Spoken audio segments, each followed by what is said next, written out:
আসসালামু আলাইকুম ভিউয়ার্স, কেমন আছেন সবাই? চলে এলাম ভাইরাল ডিসকোন আইসক্রিমের রিভিউ রিলস নিয়ে। গতকাল এই আইসক্রিম নিয়ে আমার পেজে একটা পোস্ট শেয়ার করেছিলাম।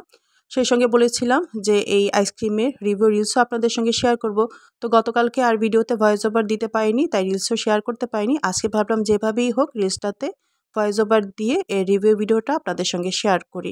গত বেশ কয়েকদিন ধরেই কিন্তু আইসক্রিমটা নিয়ে বেশ আলোচনা সমালোচনা হচ্ছেন। অনেকেই আইসক্রিমটা রিভিউ ভিডিও শেয়ার করেছেন। তো ভাবলাম যে আমিও আইসক্রিমটা টেস্ট করে দেখি আসলে আইসক্রিমের টেস্ট কেমন। কারণ প্রায় সব ধরনের আইসক্রিমই টেস্ট করা হয়েছে। এটা যেহেতু বাজারে নতুন এসেছে, তো এটা টেস্ট করার কেন বাকি থাকবে? তাই আসলে রিভিউ ভিডিও শেয়ার করাটা মূল কথা না। আসল কথা হচ্ছে এটা রিয়েল টেস্ট কেমন সেটাই আপনাদের সঙ্গে শেয়ার করা। আর এই যে আপনাদের সঙ্গে কথা বলতে, বলতে কিন্তু আইসক্রিমের র্যাপারটাও খুলে ফেলেছি।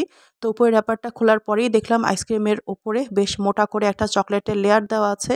আইসক্রিমটা কেনার পর বেশ কিছুক্ষণ নরমাল টেম্পারেচারে থাকায় আইসক্রিমের উপরে থাকা চকলেটের লেয়ারটা কিছুটা ভেঙে গিয়েছিল, আর সেই সঙ্গে আইসক্রিমও কিছুটা গলে গিয়েছিল। তবে আইসক্রিমের উপরে চকলেটের লেয়ারটা কিন্তু আসলেই ভীষণ টেস্টি ছিল। বেশ মোটা সলিড চকলেটের একটা লেয়ার।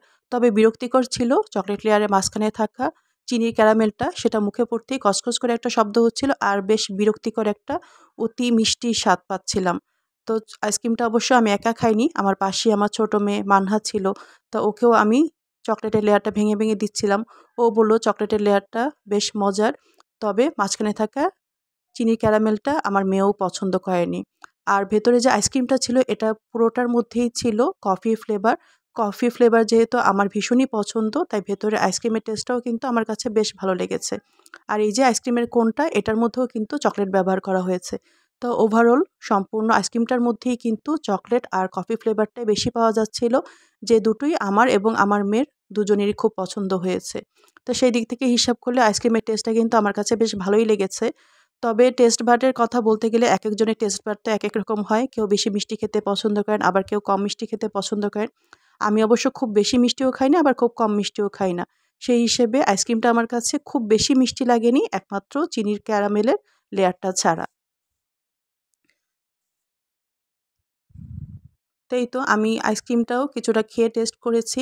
তারপর অবশ্য আমি আইসক্রিমটা দিয়ে দিয়েছিলাম আমার ছোট মেয়ে মানহাকে। ও বেশ মজা করে আইসক্রিমটা খেয়েছে।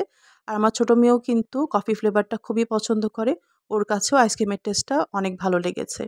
তবে আইসক্রিমের দামটা আমার কাছে একটু বেশি মনে হয়েছে। কারণ আমাদের মতো উন্নয়নশীল দেশে, যেখানে বেশিরভাগ মানুষই দারিদ্র্যসীমার নিচে বসবাস করে, তাদের জন্য ৳১০০ দিয়ে একটা আইসক্রিম কিনে খাওয়া কিন্তু অনেকটা বিলাসিতারই শামিল। তাই আমার মনে হয় আইসক্রিম কোম্পানিগুলো যখন নতুন কোনো ফ্লেভার আইসক্রিম বের করেন, তাদের আইসক্রিমের টেস্টের পাশাপাশি দামের দিকটাও বিবেচনায় রাখা উচিত। আর এই যে আমার ছোট মেয়ে মানহা খুব মজা করে আইসক্রিম খাচ্ছিল।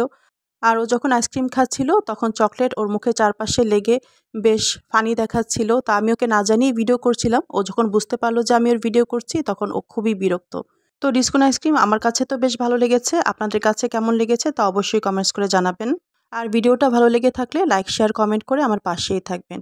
তো সবাই ভালো থাকবেন। বিদায় নিচ্ছি। আল্লাহ হাফেজ।